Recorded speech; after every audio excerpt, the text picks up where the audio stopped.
birlikte karşınızda biyolog, sinir bilim uzmanı, akademisyen, araştırmacı yazar, gezgin ve rockçı Profesör Doktor Sinan Canan.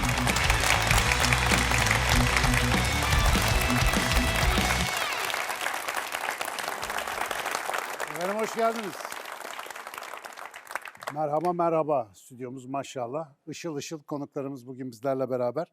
Sizler de efendim ekranlarınızın başına hoş geldiniz. Sinan Canan'la Açık Bey'in yeni bir bölümüyle daha NTV ekranlarında sizlerle. 3 sezondur valla bayağı dolu dolu güzel bir maraton koşuyoruz birlikte. Özellikle formatımız itibariyle tabii konunun gidişatını ben başlatıyorum ama büyük oranda sevgili konuklarımız belirliyorlar ve sizler de eğer stüdyomuzda bizlere konuk olmak istiyorsanız bundan sonraki bölümler için lütfen açıkbeyin.com/ntv adresine giriniz. Oradaki katılım formunu bir doldurun. En kısa zamanda misafirimiz olun. Ama gelemiyorsanız da oradaki soru yorum bağlantısını tıklayarak bize sorularınızı ve yorumlarınızı gönderebilirsiniz. Efendim 106. bölümümüzle birlikteyiz ve bu 106 bölümdür tek konu konuştuk. İnsan, temelimiz insanın fabrika ayarlarıydı. Oradan muhabbete başladık. Hayatımıza dair işimize yarayacak bir şeyleri birlikte keşfetmeye gayret ettik. Ama bugünkü konu başlığımız enteresan.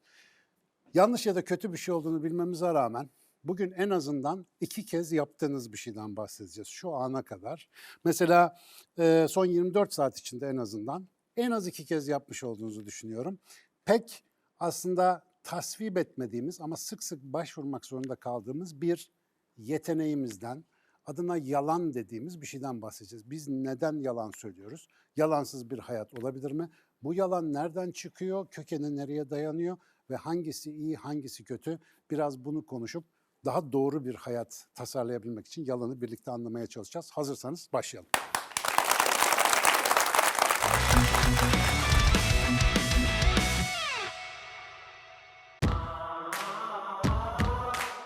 Sosyal medyayı her açtığınızda bir yalan rüzgarıyla karşı karşıyasınız. Geçen gün bir hanımefendiyle selfie çektik burada, bu stüdyoda. Postalamış sonra. Bana bir şey olmuş. Nasıl ama sakalların da bir kısmı yok.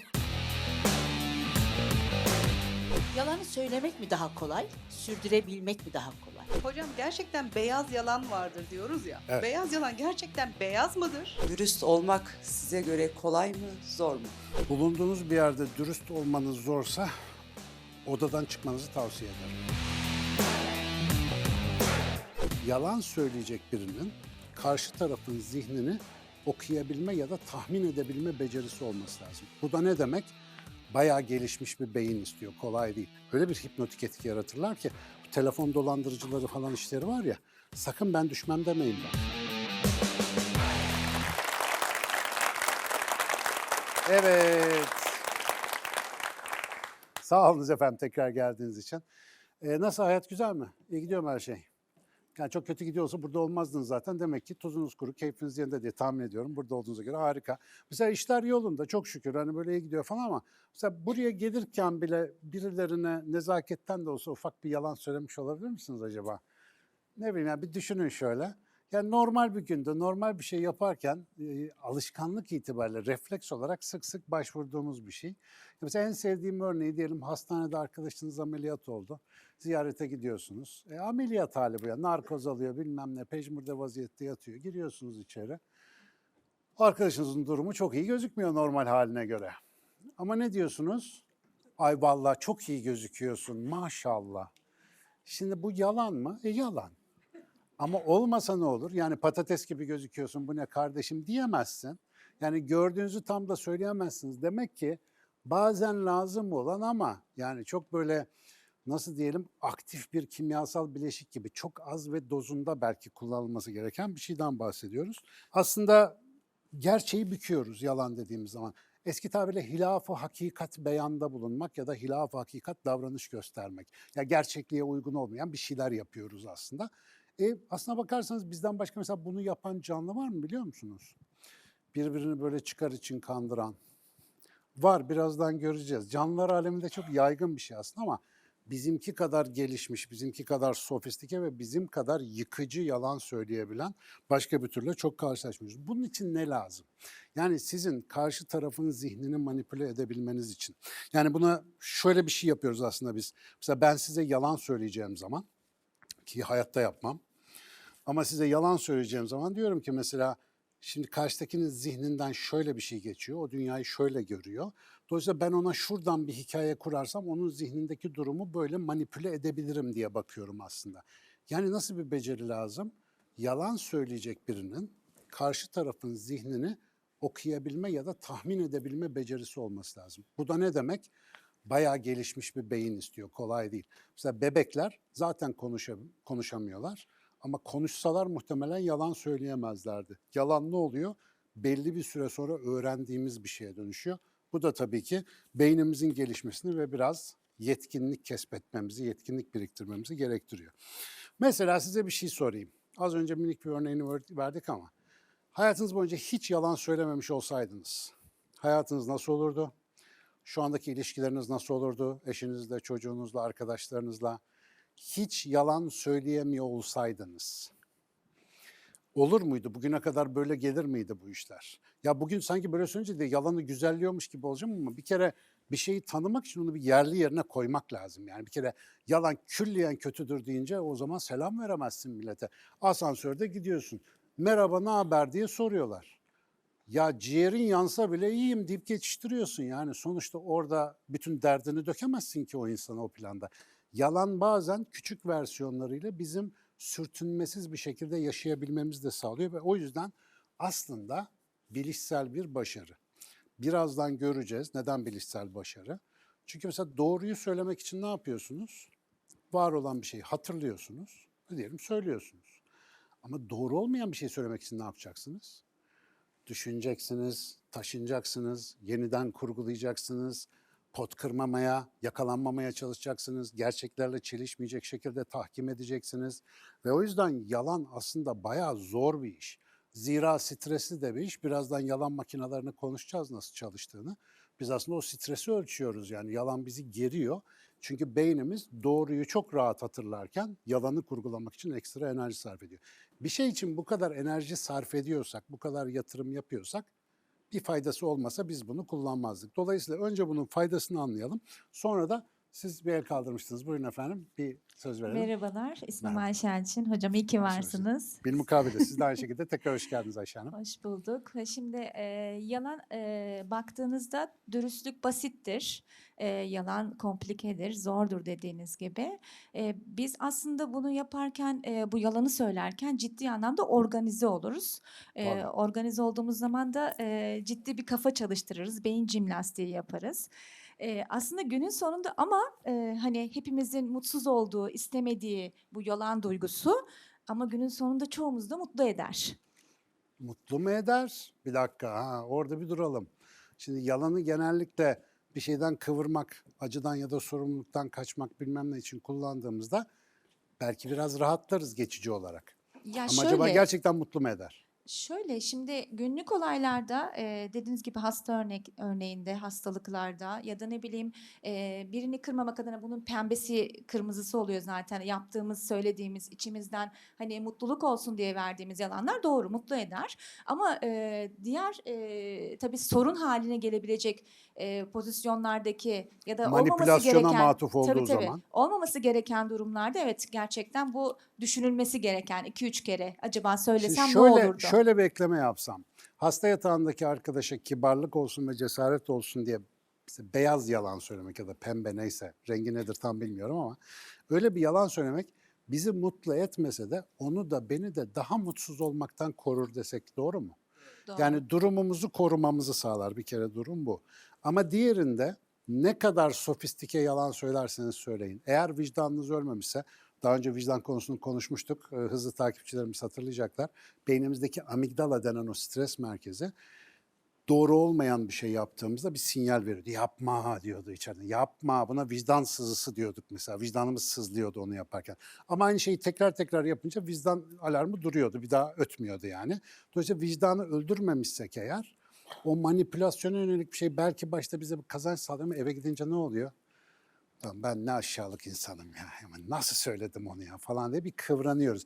Ve bir daha zamanı geri alabilsek mesela muhtemelen onu yapmayacağız. Bir de şunu düşünün. Hiç yalansız, hiç bagajsız, hiç gizli bir şeyiniz olmadan rahat rahat içinizi dökebildiğiniz, ya da size içini döken biriyle birlikte olmak sanki mutluluğa en yakın şey değil mi? Mutlaka, Değil mutlaka. mi? O zaten gerçek dostluk denen duygudur. Yani insanı Yani burada gerçekten şeyi ayıralım samimiyetini istiyorum. ispat eder. Rahatlıkla, rahatlamayla Tabii, mutluluğu ayıralım. Çünkü mutluluk sürdürülebilir bir şey, rahatlık geçici bir şey. tabii ki, tabii Mutluluk ki. bir tamam hali, tamam.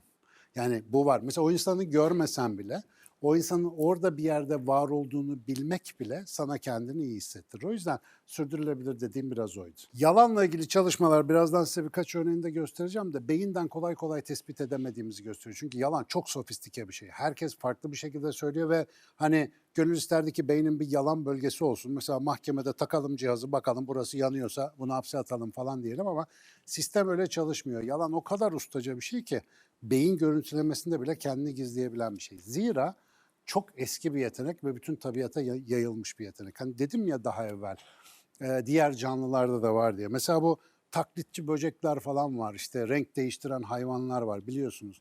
Mesela o resmi bir alalım, birkaç tane örnek getirdim sizin için.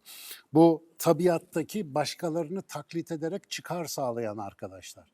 Mesela bir kertenkele var yaprakımsı bir şekilde. Neden? Diğer canlılar onu görünce yaprakla karıştırsın. Özellikle böcekler gelip ağzına konsun, bu da löp diye yutsun diye mesela. Diğerleri mesela şu tırtıl yılana benziyor korkutma amaçlı. Şu gördüğünüz kelebeğin desenlere şöyle bakınca bir baykuş size bakıyormuş gibi oluyor. Şimdi arkadaşlar bunlar tesadüf değil.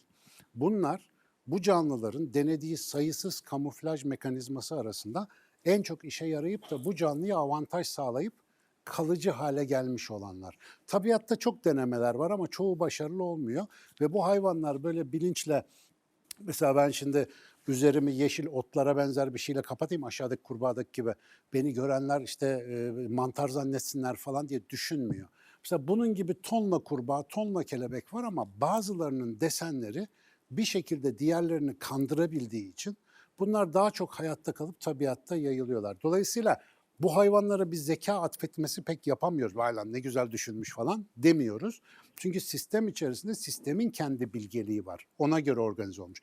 Ama konu bize gelince bizim hiçbir miras almış olmamıza gerek yok vallahi. 2-3 tane böyle ne bileyim afilli lafla, birkaç tane parlak zekice fikirle insanları acayip manipüle edebiliyor ve maalesef çok ciddi çıkar sağlayabiliyoruz.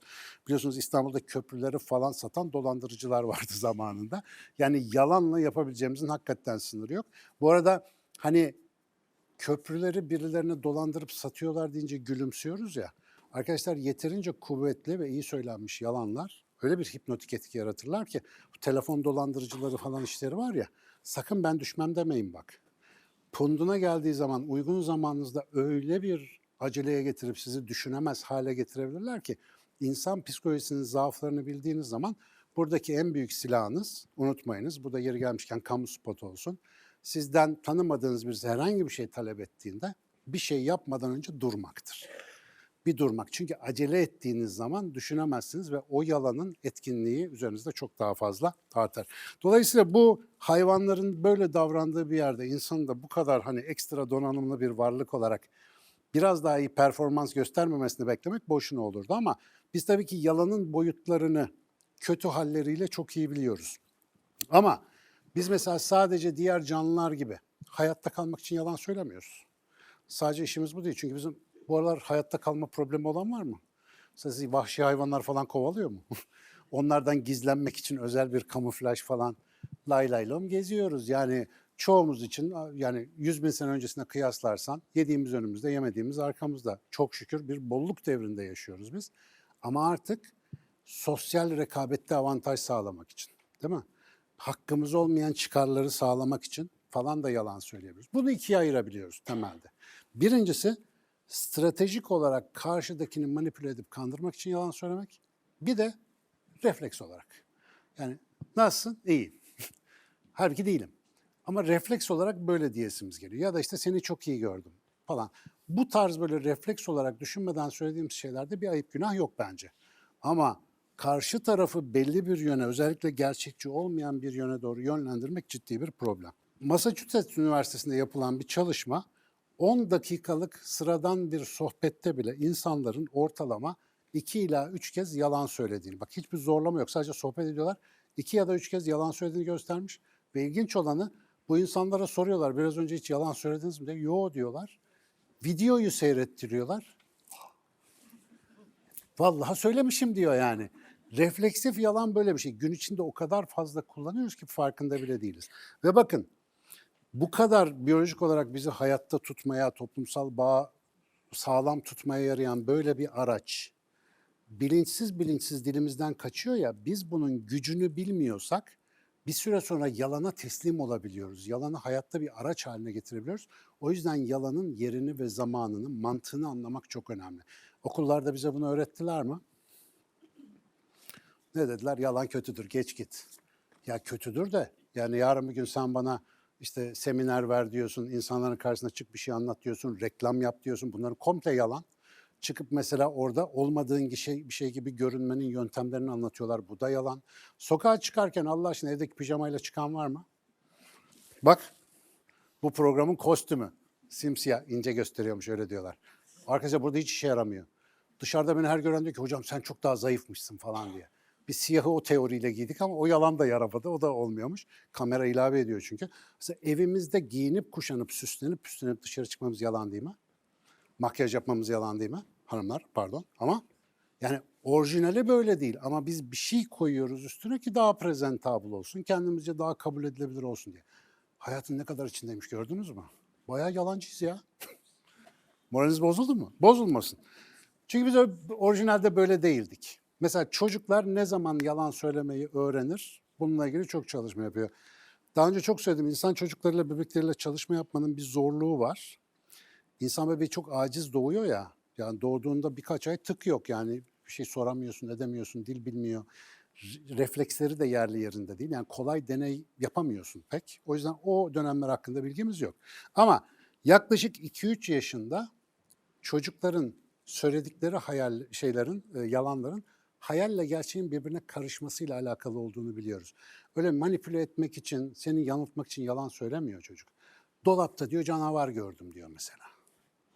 Allah kabul etsin. Ya sana gıcı olduğundan demiyor. Öyle gölgeden bir şeyden korkuyor. Ama bunu 40 yaşında söylerse ya deli ya yalancı dersin, değil mi? Ama çocukken bu normal. Niye? Gerçekten hayali ayırt etme becerisi çok fazla yok. 4-5 yaşına doğru artık beynin belli fakülteleri gelişmeye başladığında işte ben ve öbürü, onun zihninden böyle bir şey geçiyor. O böyle düşünüyorsa ben böyle dersem böyle yaparlar başladığı için yavaş yavaş yalanlar. Mesela vazo kırılmış, ben yapmadım diye çıkıyor direkt. Ama ne kadar acemi oluyor değil mi yalanlar? Daha kimsenin suçtan haberi yok. Bu çıkıyor ben yapmadım diye.